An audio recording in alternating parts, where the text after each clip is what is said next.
Demain soir aux Dominicains, vous n'entendrez pas le cantique le cantique des oiseaux, mais des poèmes de Hafez. Et ces poèmes sont mis en regard de la poésie de Goethe, le grand poète allemand.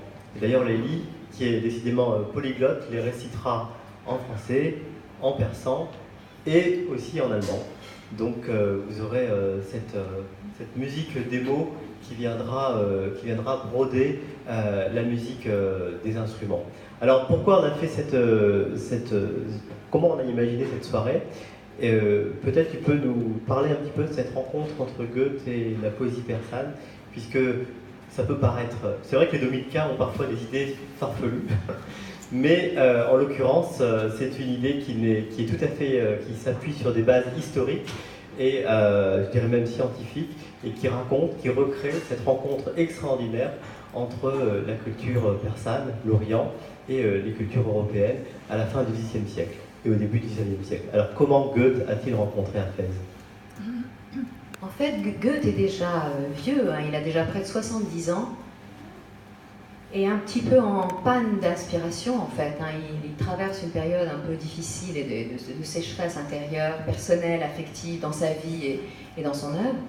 Quand il découvre, en fait, il s'y était déjà intéressé avant, mais là, disons, il va découvrir de manière presque intégrale, en fait, l'œuvre de Hafez à travers la traduction qu'en a faite l'orientaliste, l'éminent, mais vraiment éminent orientaliste autrichien, von Hammer-Posttal.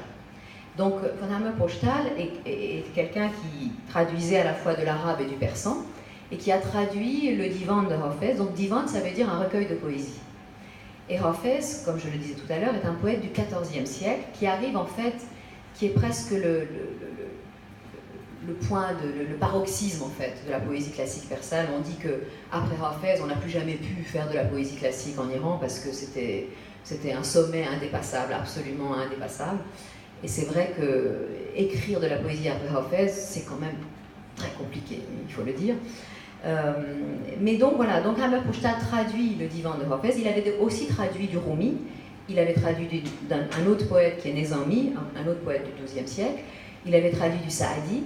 Donc c'est vraiment quelqu'un qui avait fait un travail de traduction énorme vers à la fin du XVIIIe, début du XIXe siècle. Et Goethe était très friand, comme beaucoup d'autres, à la fois des romantiques et d'autres poètes européens, pas seulement allemands.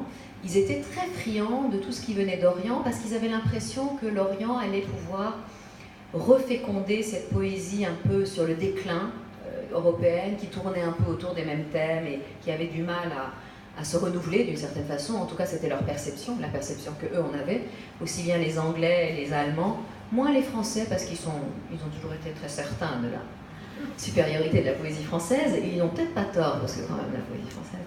Enfin bon, on ne va pas lancer le débat, mais disons que les Anglais et les Allemands avaient vraiment un sentiment de déclin très fort. On peut le lire, c'est le sujet de ma thèse d'anglais, donc c'est un sujet que j'avais un peu étudié. Et donc, ils sont venus vers cette poésie d'Orient, ils s'y sont beaucoup intéressés. Cela dit, les Français aussi, hein. Hugo par exemple lisait tout ce qui sortait en traduction, il était très très friand de littérature orientale et persane en particulier. En tout cas, Goethe va découvrir ce divan et il va être absolument bouleversé. Cette rencontre, c'est vraiment une rencontre. C'est-à-dire, il ne va pas juste lire l'œuvre d'un poète à travers une traduction. Ce qui est génial, c'est qu'à travers la traduction d'un poète réputé intraduisible, alors demain je vais lire quelques traductions, mais en fait c'est impossible à traduire. Ça, en fait, c'est tellement compliqué, c'est tellement subtil, tellement polysémique, c'est impossible. Enfin, c'est désespérant en tout cas d'essayer de le traduire. Mais malgré le fait qu'il y a une grosse perte quand même dans la traduction, et j'ai lu la traduction de Hammer-Posttal, elle est pas extraordinaire, mais quand même, Goethe a été profondément touché, et il a été touché juste dans le sens où il va aimer Hafez, pas sur un malentendu. Parce que quand on connaît bien Hafez et qu'on lit comment Goethe l'a lu, on se dit, eh ben dis donc, Goethe a vraiment compris très profondément ce qu'était l'œuvre de Hafez et la subtilité de son œuvre. Et c'est pas une chose facile, parce qu'il est très perçant en même temps, Hafez. Il est très étranger à un esprit occidental. Et donc, il va s'en trouver tellement bouleversé qu'il va le dire lui-même, hein, ça va lui redonner un nouveau souffle dans son inspiration, et ça va donner donc le divan occidental, oriental, un Westdeutscher Divan, et qui est une œuvre tout à fait singulière. Il n'y a aucune autre œuvre qui ressemble à ça, même en littérature d'Occident en général.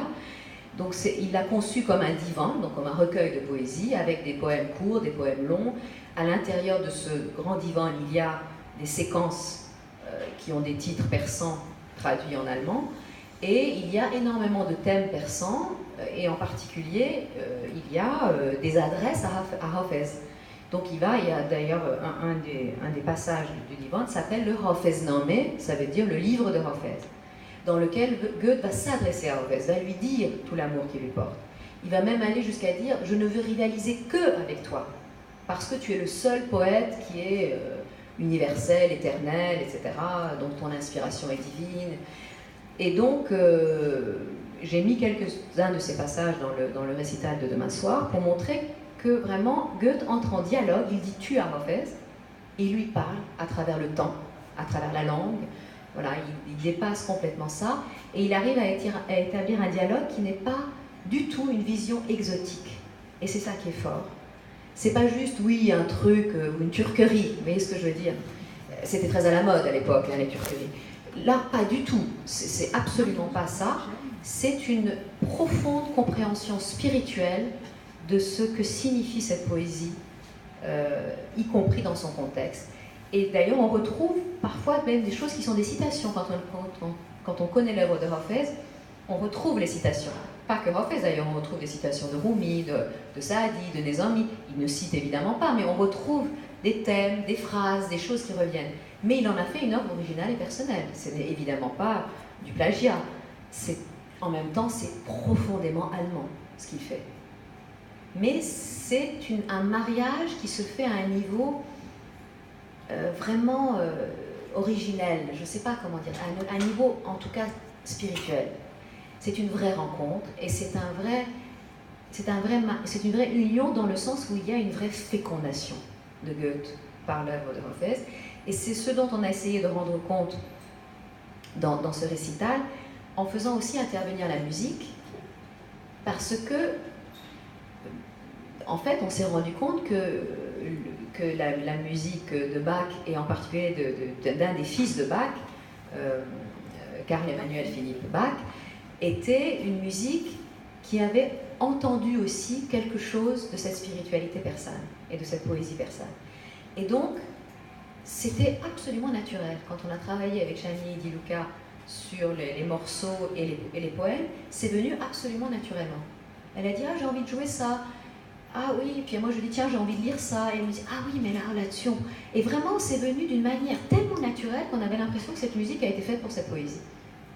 Et puis, à cela est venu en plus, il y a une deuxième fécondation, une troisième en fait fécondation qui se fait, qui est celle qui a été, donc c'est l'apport de Keivan Shemirani, qui est vraiment un extraordinaire percussionniste qui joue des percussions iraniennes, en particulier du zarb, mais pas seulement. Il joue du darf, là il va jouer même du santour, qui est un instrument à cordes frappées.